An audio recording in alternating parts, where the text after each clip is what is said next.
Tired of the everyday grind? Ever dream of a life of romantic adventure? Want to get away from it all? We offer you Escape. Escape, designed to free you from the four walls of today for a half hour of high adventure.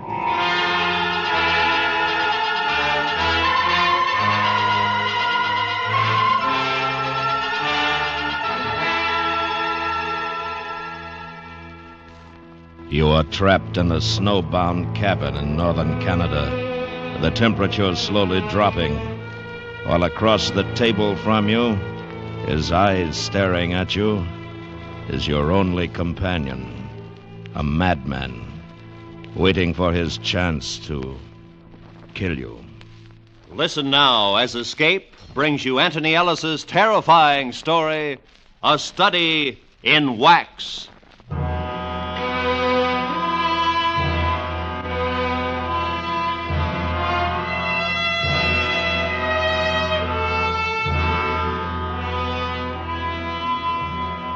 It was late October when the radio shack burned down. We never did decide whose fault it was. Maybe Cabell with his cigarettes, or maybe me. Anyway, I guess the whole thing began when we lost the phone transmitter and receiver. Cabell and I had been sent up to the Northwest Territory by the Canadian Geodetic Survey people. It was a long job, and the biggest part of it was the loneliness. I remember what Cabell said as we watched the government supply boat steaming off. It's going to be a long winter. Yeah. Hope they don't run into any trouble on the way back. That ice is closing in fast. Yeah. So long, fellas. See you next spring. It's getting cold. Yeah, it feels like snow. Probably get some tonight. Yeah. Well, we might as well get the rest of the stuff unpacked, huh? All right. It's kind of lonely with them gone, you know? Yeah. I guess it's the quiet. You better get used to it. Oh, I will. It's funny, though, after spending most of your life in cities, I suppose you feel this kind of thing more. There's an awful lot of nothing out there. You need a drink. Come on. It wasn't that Cabell was moody or anything like that. I think he wasn't used to being out of touch with people and things he was accustomed to in the cities. I was the opposite. I kind of liked the loneliness. As a matter of fact, now that I think about it, we were a pretty strange couple to hit it off the way we did. And when you got 7 months to spend alone with another man, you got to be sure of each other. Now, we thought we were. Until after the radio was gone. That day it burned, we stood in the snow watching the embers glowing and wisps of smoke rising into the cold sky. Well, it's gone. Yeah, we still got the code sender, just in case. Yeah, I know, but I'm going to miss the programs and the music. I tell you, we could send a message to the base if you like. Ask them to fly out another Oh, receiver. no. You know old McLeod. He'd boil. Waste of money, probably take it out of our pay. No, we'll do without it. That's all right with me. You're a hardy soul. I don't think you'd mind if you had to stay here alone for 7 months, you know? It'd be dull. I wouldn't have anybody to beat at chess. Ha. Well, I think we better use the theodolites tomorrow. Get to work on that western section over the range. Triangulation. Huh? Oh, Jack. Yeah, what? If it was my cigarette that burned down the shack, I'm sorry. Forget it. I may have done it myself. Forget it.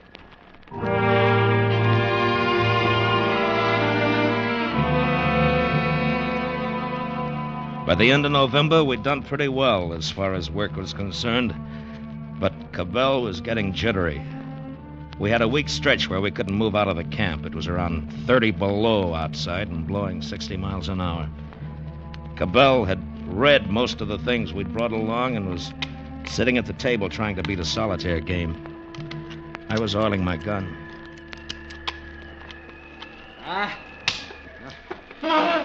Odds are against you every time. Oh, I know it. Oh, I wish this weather would ease off. It will. Hey, I got an idea. What? What do you say we open our Christmas presents tonight? Our Christmas? Yeah. It's November. I know, but I'll bet there'll be some books. I told my folks to pack some books. Yeah, well, what'll you do when you finish? I don't know, but I've got to do something. I just wish we had the radio. Look, we can send a message. If McLeod wants to cut our heads off for burning up his property, he'll have to come here to do it. If not, maybe he'll be feeling good and send it to us. Well, it's worth a try. Do you mind? Hey, it's not you, Jack. We talk and play chess, and it's swell, but... Well, I miss the outside. I feel like...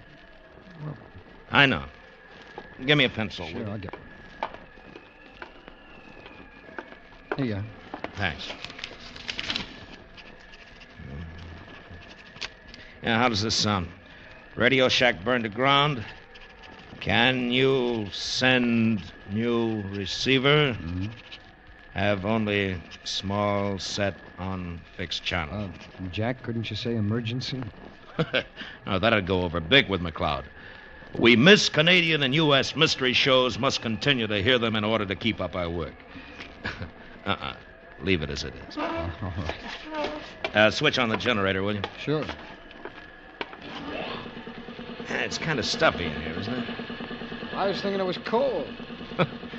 Old woman. Well, here we go. McLeod's gonna love this.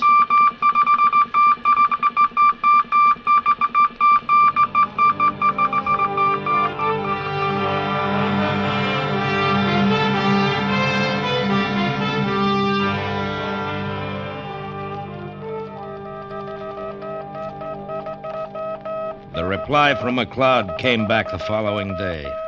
It was long, involved, and said what could have been said in one word. No. Our chief was a very careful man and believed in others following his example. Therefore, if our radio was gone, it was our fault, and the next time we should be more careful. And that was that. The weather let up a bit, and we got some work done. It was still terribly cold, but it didn't bother us now that the wind was gone. I noticed that Cabell was much quieter after our request for the radio had been turned on. I began to get a feeling as though he blamed me for it. So, a week before Christmas, we'd just finished supper, and I said, Larry, about those Christmas presents, What about them? What do you say we open them, huh? Well, I thought you didn't want to until Christmas. Well, I changed my mind. No? What's the matter? You trying to be nice to me? I can take this as well as you can, you know. I don't need you feeling sorry for me. Oh, I'm not sorry. I don't give a good stink one way or the other. I'm just saying if you want to open the packages now, it's all right with me. They're yours. It's not my business. Now, forget it. Do what you want. Oh, wait a minute. Will you open yours? Sure. Okay.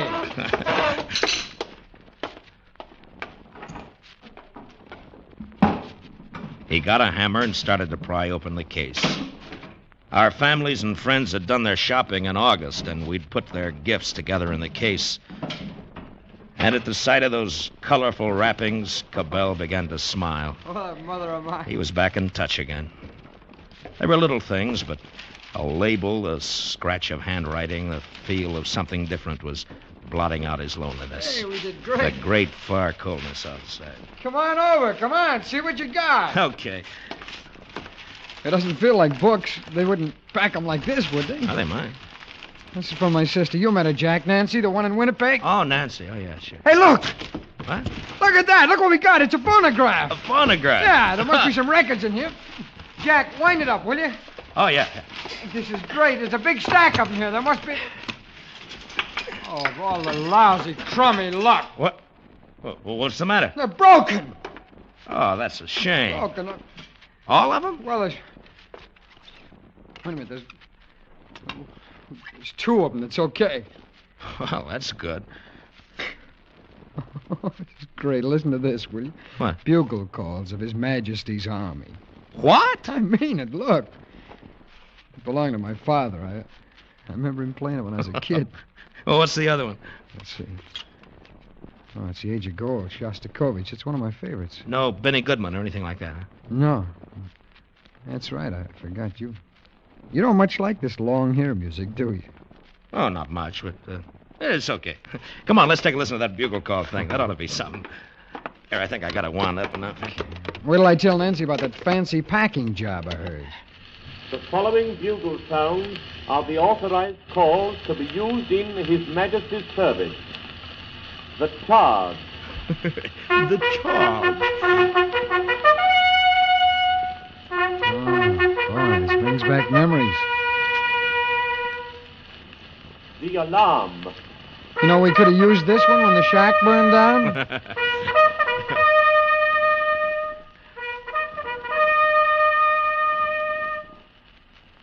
Officer's call.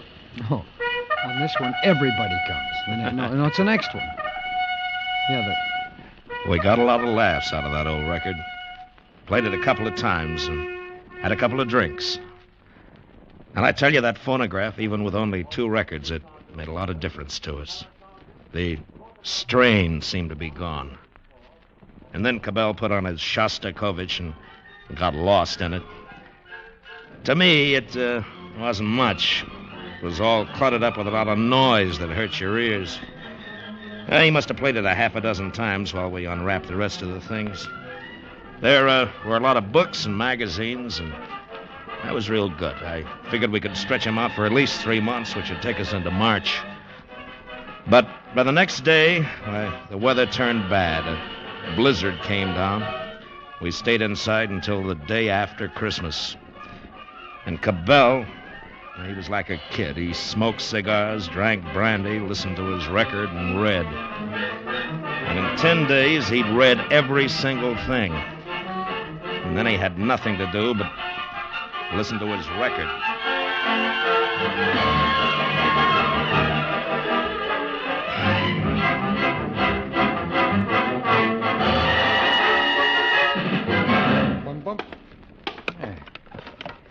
Oh, you're not going to play it again. Sure, do you mind? Well, I wouldn't mind not listening to it for a while. Why don't you try the bugle calls? They're quieter anyway. Well, learn to appreciate good music, Jack. You're missing something. Well, maybe I will. But not from that. It's beautiful. Well, not to me it isn't. Why don't you let it go for a while, huh? All right. Feel that way about it. How about a game? No, not right now, thanks. I want to finish reading this article. What are you reading? Oh, yeah, I read that. That's not much. You know, that guy never could write. Oh? I think it's pretty good. Depends on what you're used to reading, I guess. What kind of a crack is that? Nothing. It just depends on what you're used to reading, that's all. Does that make me a lowbrow? Oh, you said it. I didn't. You better check the oil outside. I did it yesterday. It's your turn. I did it this morning. In this weather, we do it twice a day. You remember? Oh, yes, sir. You trying to be funny? No, I just didn't like the way you said it. We're both in charge here, you know. Not you or me. Nobody gives orders here. We share the responsibility. Okay, then do your share. All right.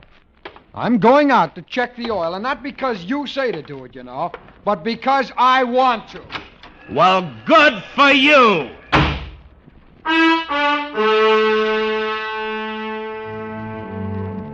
When I think of it now, we sounded like a couple of kids. And I can't even remember what it was that set us off. But I'll never forget what happened because of that day. You don't easily forget a thing like death.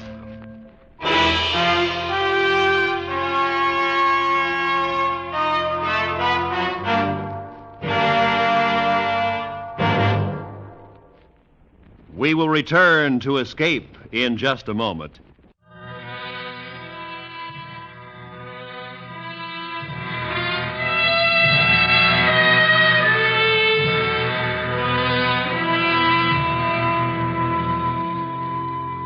Cabell and I didn't talk to each other for the next few days. Not the way we used to, I mean. Just conversation that was necessary to do our work. And that was it. He didn't play his record either. New Year's Eve day, we got a couple of messages through in code from our families. And I guess we both felt pretty bad. Cabell was trimming the oil stove when I decided to try and make things up. Say, Larry. Yeah? Look about that business the other night.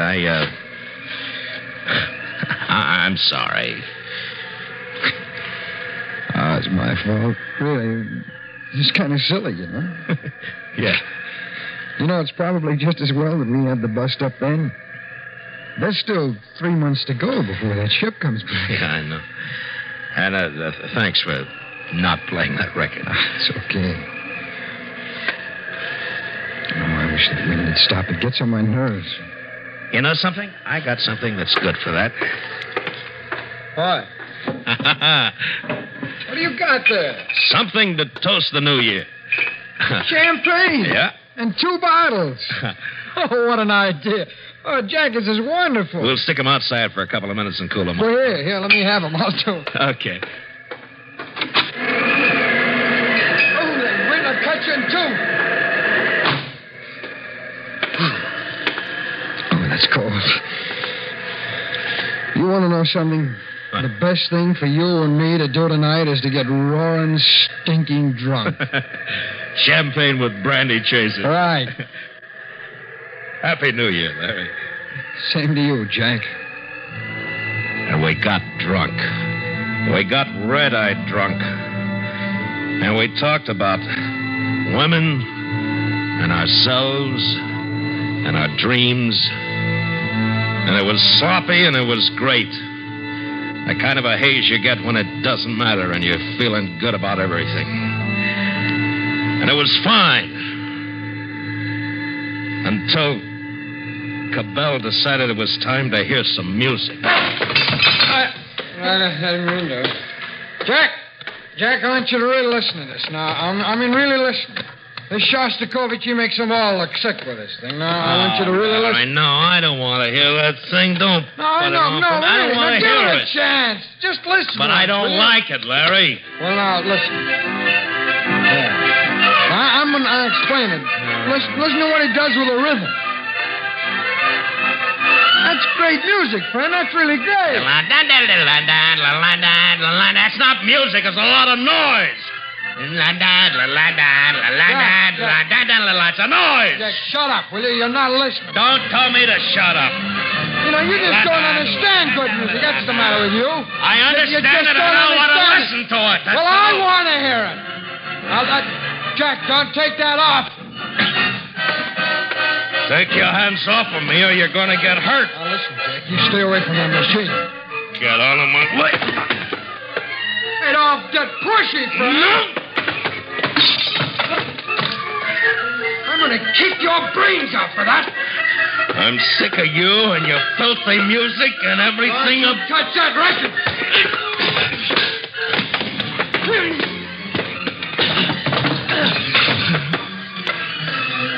Now take a good listen. Because you're not going to hear it anymore, this thing. Not as long as I'm here.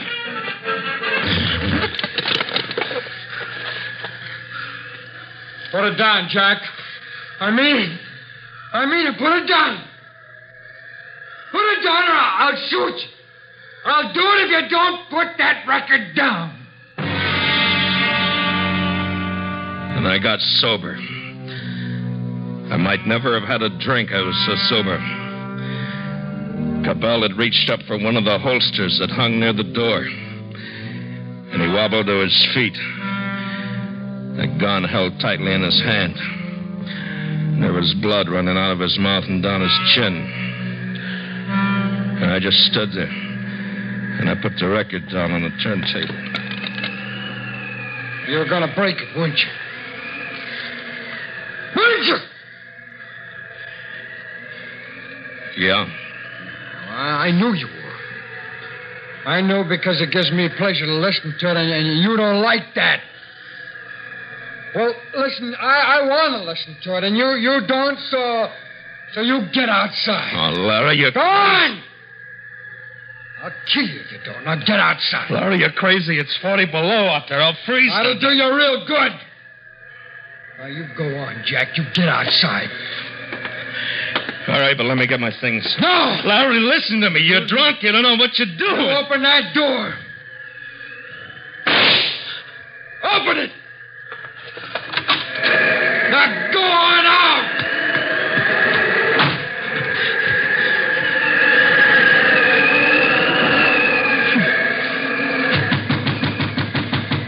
Larry! Larry, let me in, Larry! Larry, you hear me? Let me in, Larry! And inside, I thought I heard the music again. He was crazy. Crazy drunk. I went around to the back trying to get away from the wind, but it wasn't any good. There wasn't anywhere to get away from it. I've seen what happened to men caught in the open this way, and I knew how quickly it could happen. So I ran and I jumped. Anything to keep moving. And all the time, I couldn't believe it was happening. I don't know how much time went by. Maybe it was a minute. Maybe it was 10. Jack! Jack, where are you? Jack! I heard him calling. Through the flurries of powdered snow blown off the roof, I saw Cabell standing in the doorway. And I saw the gun still in his hand, hanging by his side. Come on in, Jack! And I forgot the cold. Jack! I only knew that Cabell had gone mad and he was going to kill me. Somehow I had to get him away from the cabin, get him outside where I'd have a chance. I waited for a minute, and then... Larry! Larry, over here, Larry! Jack! Over here! I knew that he'd heard me, Jack! and I saw him move out from the doorway. Quiet! Can you hear me? Where are you? Over here! Over this way!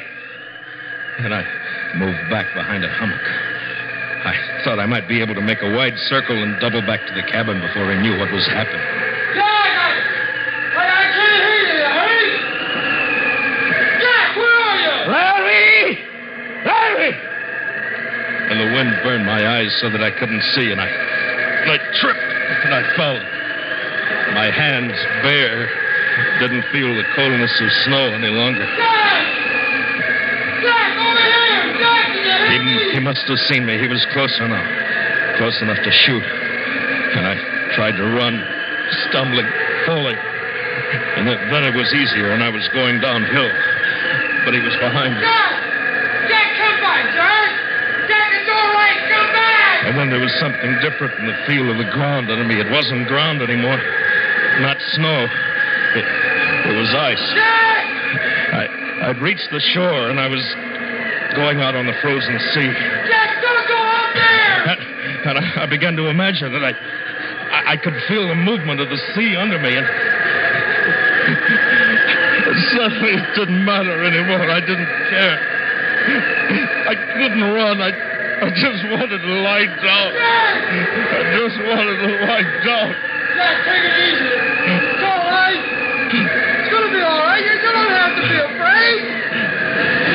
Jack, you can have the gun if you want. When I it wouldn't happened, hurt you. the fellow was no more than 8 feet away from me. But I just lay there watching, waiting for him to shoot. And the dark ribbon that split the ice grew wider and wider. A semicircle of ice had cracked away. It wasn't very big, and it was drifting out away. And the ribbon was no longer a ribbon. And at that moment, I knew that he hadn't wanted to kill me. That I'd been wrong. Larry! Larry, jump in! Swim! Now, come on, swim! You can make it! I can't! Come on, Larry, swim! I can't swim! I can't swim, Jack! Well, try to! You gotta try! Please, hurry, Larry!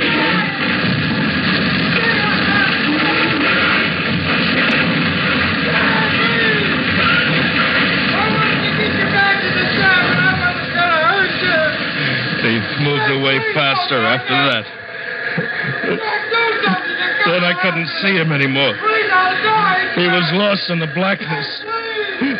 But I could hear him. Jack, you gotta do something! Oh, Lord, I could hear him. Jack, get it wrong, please! Get it wrong,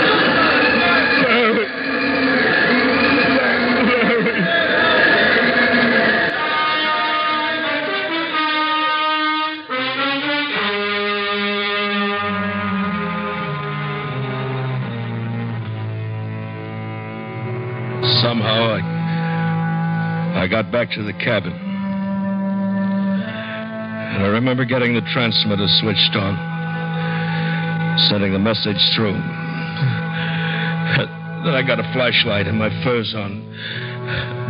I don't know how long I was down there on the ice, shouting, looking. But I knew he was gone. I'd never see him again. And in the gray morning, the planes came. And for 2 days they searched until the weather forced them back. And that was all. They flew me back to the hospital. Maybe I'll lose my hands, maybe not. Not sure yet. Well, it doesn't matter anyway.